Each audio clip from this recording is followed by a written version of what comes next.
Кушбакты ауылы фельдшерлык-акушерлык пункты җитәкчесе Гөлназ Гәрәева медицина өлкәсенә 30 ел гомерен багышлаган шәхес. Ике авыл, Кушбакты һәм Тәҗәйнең төрле буын вәкилләре, 772 кеше сәламәтлеге сагында нык тора ул. Кечкенәдән табиб, медицина хезмәткәре булырга хыялланган кызчык үз теләгенә ирешә һәм моңа бер тапкыр да үкенми. Benim bələkə şartlarım, ətkəyimdən ayağı gel ağırtadır.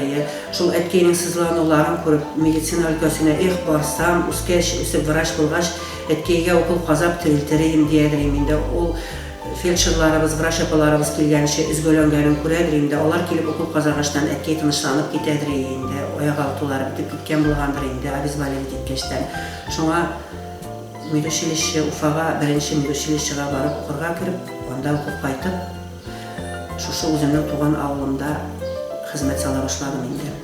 1991 елда туган авылында хезмәт юлын башлаган Гөлназ Әрәүдәт кызы эшенә бар күңел җылысын салып башкара. Әйе, кешеләрнең сәламәтлеге, кайчакта гомере медицина хезмәткәрләренең һөнәри осталыгына бәйле шул. Ул күп нәрсәне белергә тиеш. Медицина ярдәме күрсәтү буенча күп кенә карарларны Гөлназ Әрәүдәт кызы мөстәкыйль кабул итә. Авырлыклар килеп чыкканда участок терапевты белән киңәшләшә, кирәк булган очракта пациентны поликлиникага җибәрә.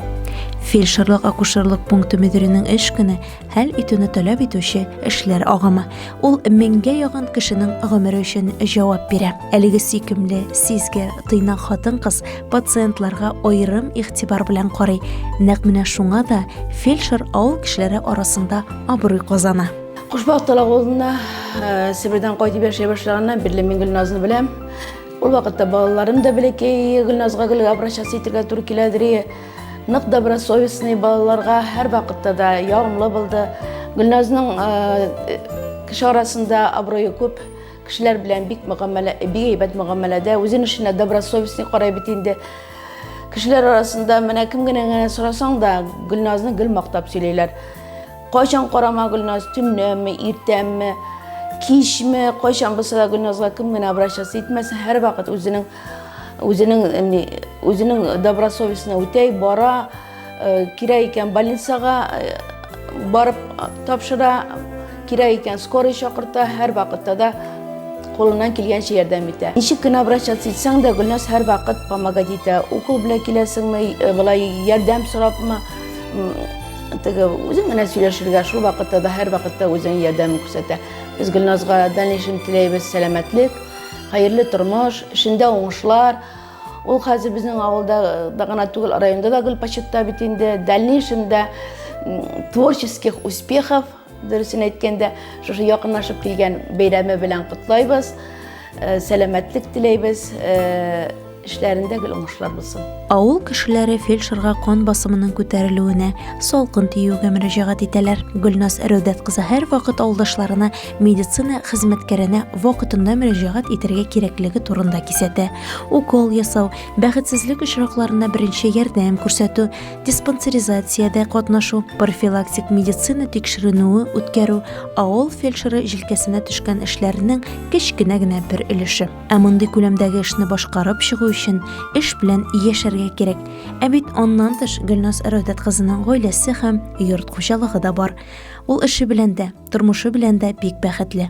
Аның хезмәтен аңлаган, аның һәр яклап, һәр башлангычын хуплаучы гомер юлдашы Фәнүс Фәвис улы белән бәхетле ул. Алар тату гаиләләрендә бердән-бер кызлары Ларисаны тәрбияләп үстереп, зур тормыш юлына чыгардылар.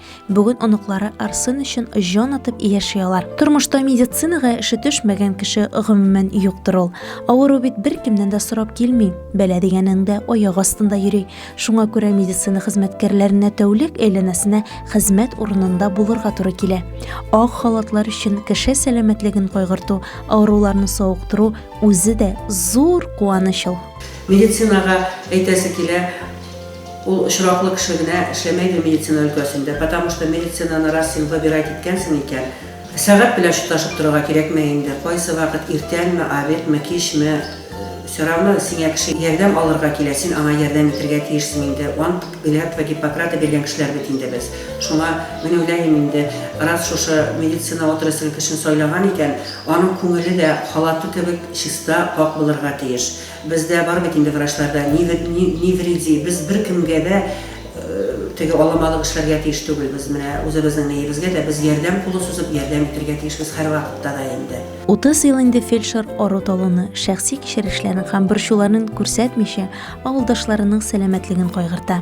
Тәүлекне теләсә кайсы вакытында, яңгырда да, буранда да урында булырга һәм авыруга ярдәмгә килергә әзер торырга кирәк. Тормышта барлык хыялларымда тормышка ашты. Теләгән һөнәрне үзләштердем. Авырлыклар мине куркытмый. Эшләргә, дәваларга кирәк дип әңгәмәгә йомгак ясады Гөлназ Рәүдәт кызы. Һәм инде коллегаларына бәйрәм уңаеннан изге теләкләрен җиткерде. Безнең якынлашып килә һөнәри бәйрәмебез үземнең хөрмәтле коллегаларымны чын күңелдән, чын йөрәктән профессионал һөнәри бәйрәм белән котласым килә инде. Аларга иң беренче тәннәренә корыштайлыклы сәламәтлек, гаилә бәхете, эшләрендә уңышлар телим. Луиза Шарафутдинова, Илеш телерадиокомпаниясе.